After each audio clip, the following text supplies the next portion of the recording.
Imagine a world where battery anxiety is a thing of the past. Okay, now that's a world I want to live in. How do we get there? Well, that's what we're diving into today. We're talking about a company called Relyion, and they're making some seriously bold claims about extending battery life. We're not talking small increments here. Okay, so what, like how much longer are we talking? Double the battery life. Double. Try 20 to 30 years added to a battery's lifespan. Hold on, did you say years? Years, it sounds kind of crazy, right? Yeah, a little bit. How is that even possible? What's the magic behind this? They call it a battery brain, basically, a combo of AI software and some really innovative hardware. And they claim this can optimize battery performance at like a whole new level. Okay, so I'm intrigued, but I got to ask, what makes this battery brain so different from, the battery management systems we already have? So that's where it gets really interesting. Instead of looking at the battery as one big unit, Reliant has figured out a way to optimize each individual battery module, and they do it in real time. Okay, so instead of one big power bar slowly draining, it's more like having like hundreds of mini power bars all working together. Exactly. Each little module is managed separately to prevent that dreaded drain and squeeze every last bit of life out of it. That's pretty smart.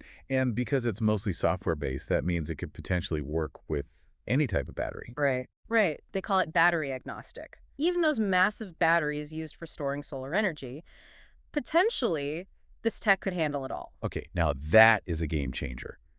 But let's talk practicality for a second. What kind of impact are we talking about in terms of, cost and sustainability? So buckle up because this is where it gets really exciting. Reliant says their tech could mean batteries that are 30 to 50% cheaper than what we have now. Wow, okay, that's significant. And on top of that, they claim it could mean 60% fewer emissions compared to like those big diesel generator. Oh, that's huge, Yeah. especially with the push for renewables and clean energy. This could be a game changer. Right. And then there's this whole thing about levelized cost of storage, or LCOS, which basically means It's like, think of it like this. You don't just pay for the car, you pay for all the gas repairs, maintenance over its lifetime. Yeah. Right? LCOS is kind of like that, but for batteries.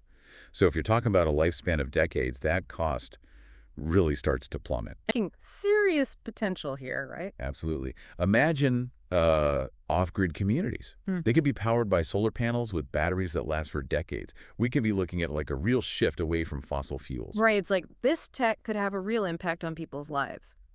But with all this talk about cheaper, cleaner energy, I got to ask, where exactly would this tech make the biggest splash? Like, besides finally ending our collective low battery panic attacks? Well, Reliant lists a bunch of possible uses on their website. Backup power, microgrids, you name it. But the one that I think is most interesting is how it could change EV charging. Okay, so you're talking about BS battery energy storage systems, right? For those of us who don't speak fluent battery, what exactly is that and how would it change things? So BS is basically a really big battery that can store energy from the grid or from renewables, like solar or wind. Okay. Now imagine rolling up to a charging station that's hooked up to one of these big BSS units. Instead of slowly charging your EV from the grid, you're getting a super fast charge straight from that big battery. So no more grabbing lunch while you wait for your car to charge, huh? Exactly. We could be talking about filling up your EV in the same time it takes to fill a gas tank. Wow, okay, that would be a game changer for sure. But I have to ask, this all sounds almost too good to be true, right? Are there any downsides we haven't considered? Like, what about the environmental impact of making all these new batteries? That is the million-dollar question. Hmm. Even if these batteries last for decades, we have to think about the whole picture. Mining the materials, manufacturing, and then what happens when they finally do need to be replaced? Hmm. How do we dispose of them responsibly? We need to make sure that solving one problem doesn't create another. Right. Right. Like any new technology, there are always going to be challenges to address. But it's definitely something to keep an eye on. The potential is huge. Definitely. Like you said, it has the potential to solve a lot of problems, but it also raises new questions. Hmm. I'll be really interested to see how this technology develops and what solutions they come up with. Me too. It's a brave new world of batteries out there.